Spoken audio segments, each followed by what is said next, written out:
खूब कम वर्ष बयस सहवाकू पड़ा अनेक दुख। हसुथिले खेलुथिले अभिनय करुथिले साथी कलाकार सहित खूब मजामस्ती करुथिले। अभिनय माध्यम रे लोकंकर हृदय जितुथिले। आउ एने से अनेक गुड़िए अवार्ड मध्य पाइछंती। केतेबेले फिल्म जगत रे तांकर अभिनय देखिबाकू मिले तो केतेबेले धारावाहिक जगत रे और पार्श्व चरित्र रे तांकर अभिनय गुड़िक बेस सुंदर लागि थाए।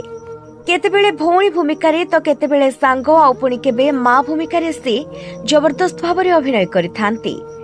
आ अभिनय करू करू प्रेम रे पड़ी जाइथिले।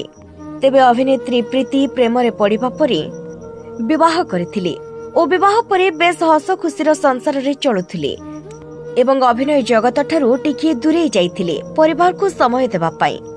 आउ एतिकी बेले माड़ी आसिला कला बादल। अदिन रे छाड़ी चली गले तांको स्वामी।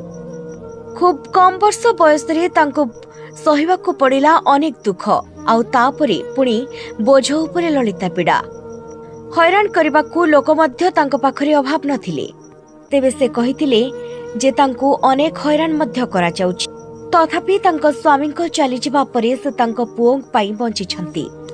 तेबे तांको स्वामी तांको सबुदिन पाई छाड़ी चली जिबा परे तथापि पुओ पाई से लुह पी पी बंचुछंती।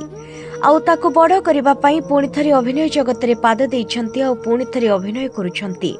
आउ मिछि मिछि का हसी लोकन को हसाउछंती सत, किंतु तांको मन भितरे रहिछि अनेक अकुहा कथा आउ अनेक कोह। प्रतिटी मुहूर्त रे से तांको स्वामी को मध्य मिस करिथांती। आउ सेति पई यार सोशल मीडिया रे मध्य अनेक फोटो वीडियो से पोस्ट करिथांती। तेबे पुणी थरे प्रीति अभिनय जगत को कमबैक करिछंती ओ तांको पुओंक पई से पुणी थरे अभिनय करूछंती ओ ताको बड़ करबा पई अनेक संघर्ष करूछंती। तेबे प्रभुंक निकट रे एतिकी प्रार्थना, अभिनेत्री प्रीति को भगवान शक्ति दियंतु ए समय को सहिबा पई। जय जगन्नाथ।